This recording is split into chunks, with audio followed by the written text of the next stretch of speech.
Hi guys, a little update here. I got my library card today and I've just had a look on the shelves and I got a book. It's called How Bad Are Bananas?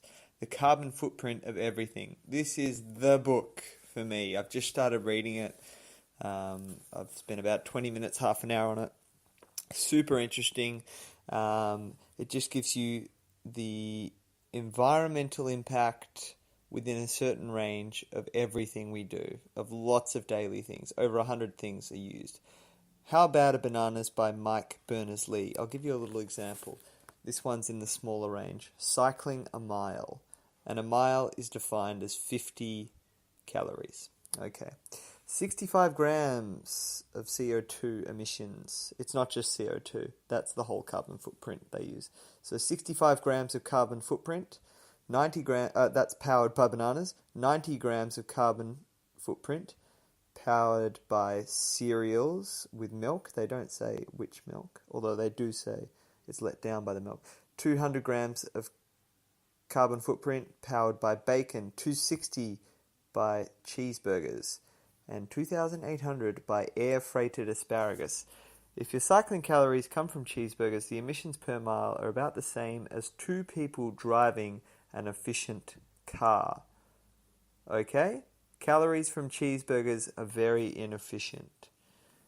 As mentioned above, it's like that.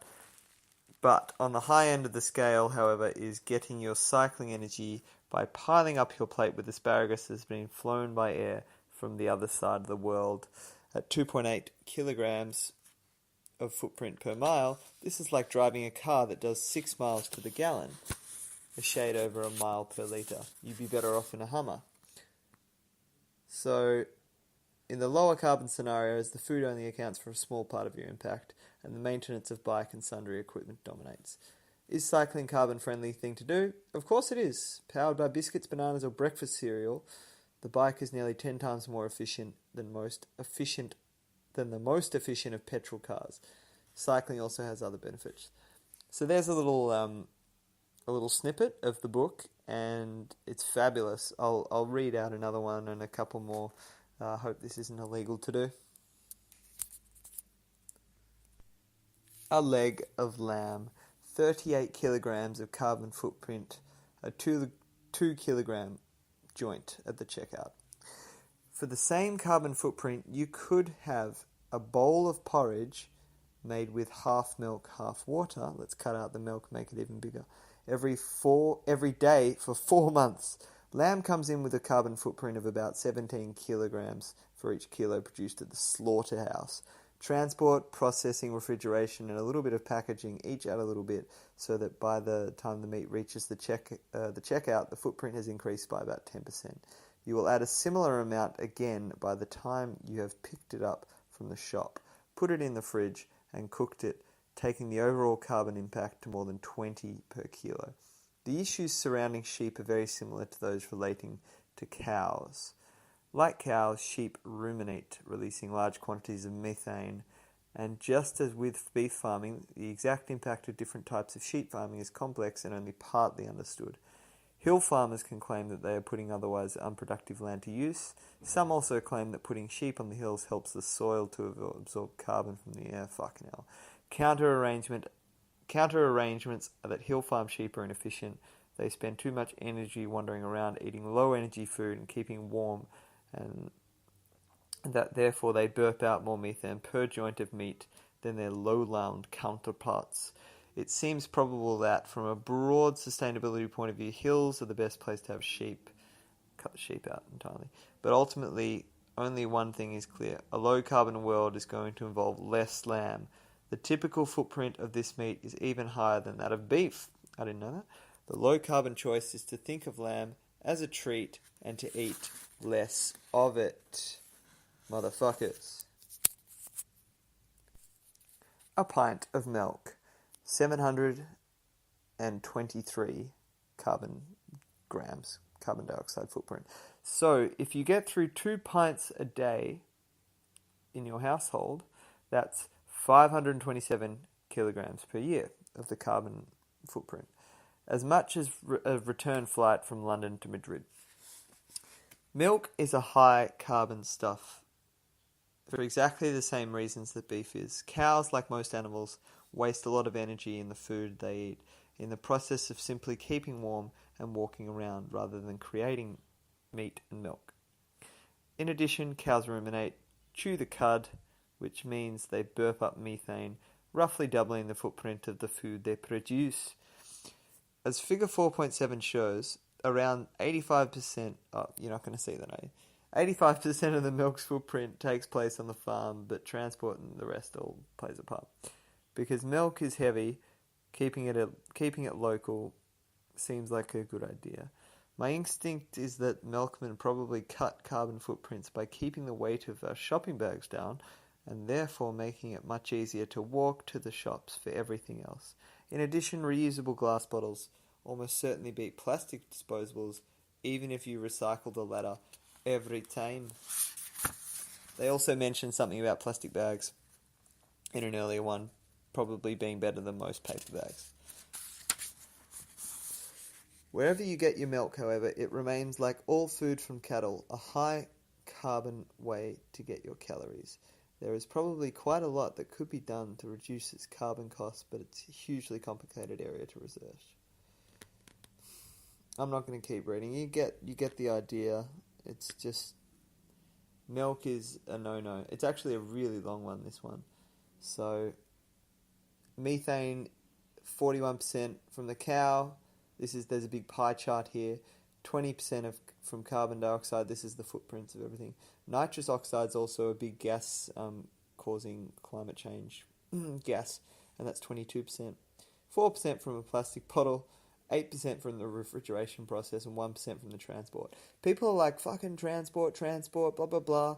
The animal agriculture is the thing that's causing the majority of the impact here. Yeah, it all plays a part, but address the big issues first.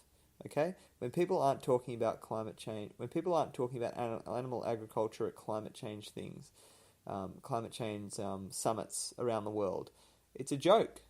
It's a fucking joke. If you haven't watched Cowspiracy, get on that for the environmental impact of animal agriculture. And if you don't think those facts are correct, check them out for yourself. You'll find similar trends if the numbers aren't exact. The impact of a banana. 80 grams of carbon footprint each, or 480 grams per kilogram. So, they're a brilliant food, he's just stated. Because bananas are a great food for anyone who cares about their carbon footprint. For just 80 grams of carbon, you get a whole lot of nutrition. 140 calories as well as lots of vitamin C, B6, potassium and dietary fiber. Overall, they are a fantastic component of the low-carbon diet. Bananas are good for just about everyone. Athletes, people with high blood pressure, everyday cycle commuters in search of an energy top-up, or anyone wishing to chalk up their recommended 5 portions of fruit and veggies per day. There are 3 main reasons that bananas have such low carbon footprints compared with the nourishment they provide. They are grown in natural sunlight, no hothouse required. They keep well, although they are often grown thousands of miles from the end consumer. They are transported by boats, about 1% as bad as flying. Wow. There is hardly any packaging, if any, because they provide their own. I mean, a lot of them are packaged. On top of their good carbon and healthy eating credentials, the fair trade version is readily available. For all their good qualities, don't let me leave you with the impressions that bananas are too good to be true. There are environmental issues. Of the 300 types in existence, almost all of these we eat are the single cloned Cavendish variety. The adoption of this monoculture in pursuit of maximum cheapest yields has been criticised for degrading the land and requiring the liberal use of pesticide and fungicide. Furthermore, although land is dramatically better used for bananas than beef in terms of nutrition per hectare, there are still parts of the world in which deforestation are being cleared for banana plantations. Overall, however, the only really bad bananas are any that you let rot in your fruit bowl, mate. These join the scandalous 30% of food wasted by consumers in the fucking UK and many other countries. If you do find yourself with bananas on the turn, They're good in cakes and smoothies. Freeze them if you want ice cream. I have a distant childhood memory that they are also tasty in... I'm not going to say that. You said custard. Go vegan for custard. An orange. They're great also. They're slightly higher. Apples are slightly lower. They go through a lot of the food. An hour's TV. 1 hour per day on the 32-inch LCD comes to 32 kilograms of CO2 per year, and equivalent to a 45-mile drive in an average petrol car. That's quite a lot. Like, think about it. An hour per day is probably less than average. That's equivalent to a 45-mile drive. 365 hours of TV is equivalent to a 45-mile drive in an average petrol car. That's still quite a lot.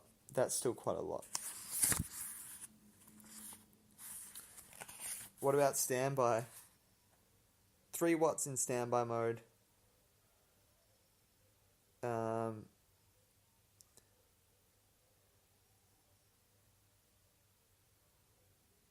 Yeah, look, you should cut it off standby is what they're getting to here. I'm not going to read all that out. Leaving the lights on. 90 kilograms of carbon footprint for a low energy bulb for a year. 500 for a 100 watt incandescent bulb for 1 year. Okay? So that's quite a big difference. A pair of shoes. Crocs, 1.5 kilograms of carbon. 8 kilograms for synthetic. 11.5 for average shoes. 15 kilograms for all leather. Again, showing the animal impact. A flight. London to Glasgow and back. 53 kilograms. Banana-powered bike. 66... this is transport. It's transport. London to Glasgow and back in terms of transport. 53 kilograms of carbon footprint by banana-powered bike. What? 66 by coach? There's not a big difference, people. Riding your bike is more friendly, but there's not a big difference compared to other savings you can make in your life. Food. 120 kilograms by a train. 330 by a small efficient car. 500 kilograms by a plane. That is 10 more than a bike, so that is quite a bit. And 1,100 kilograms for a large four-wheel drive, like a Hummer or something. There you go. A box of eggs, 1.8 kilograms. So a single egg has about the same footprint as 4 bananas, even before you cook it. If you've tried living entirely off eggs and survived the cholesterol overdose, you'd meet your calorific needs for about 30% of the total footprint of the 10. They have this thing called the 10-ton lifestyle, which is your aim for the year, sort of a little target they set. This makes eggs less carbon intensive than some animal products, but more so than most vegetable-based foods. Chickens don't ruminate, so methane isn't as much of a problem, but nitrous oxide, which is another main contributor, is a big footprint of the final product. And they've based this study from the perspective of climate change. Organic eggs come out about 25% worse than those from battery farms. There's another little thing. The animal agriculture, factory farms, it's totally unethical, it's horrible, and it's not good for your health. It is, however, a more efficient way of farming in terms of the environment. It's better per egg. Does that mean we should do it? No, because you don't need to be doing it in the first place. But don't kid yourself that grass-fed organic is better, but grass-fed, that kind of shit is better for the environment. It's bullshit. Okay? 1 kilogram of tomatoes. 0.4 kilograms of carbon dioxide footprint, organic loose tomatoes, traditional variety grown locally in July. 9.1 kilograms average, 50 kilograms of CO2. Organic on-the-vine cherry tomatoes grown in the UK in March. There you go. So that sort of shows, buy things that are in season. It makes a big difference as well per unit. I'm going to read the tomato thing, don't worry. For the same impact as just 1 kilogram of the most energy-intensive tomatoes, a 16-stone man could eat his own body weight in oranges. Shocking. Tomatoes at their worst are the highest carbon food in this book. But at their best, tomatoes are perfectly fine. So, I mean, this book definitely promotes veganism heavily in that it never mentions the V word or says eat plants. But if you look at the stats, the lowest carbon foods are all plants. That's not to say that there aren't foods that you should avoid eating when they're out of season. Clearly, tomatoes. People also, blame almonds for the drought in California. Yeah, we got a drought in California. It's because, there's too many farmers making almond milk. I mean, it's not fair. It's not fair. We should eat more organic, free-range beef on the farm. That's bullshit. I mean, it's like saying B12 is a deficiency only vegans have. What percentage of the population is B12 deficient?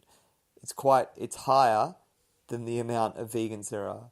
What percentage of the vegans are B12 deficient?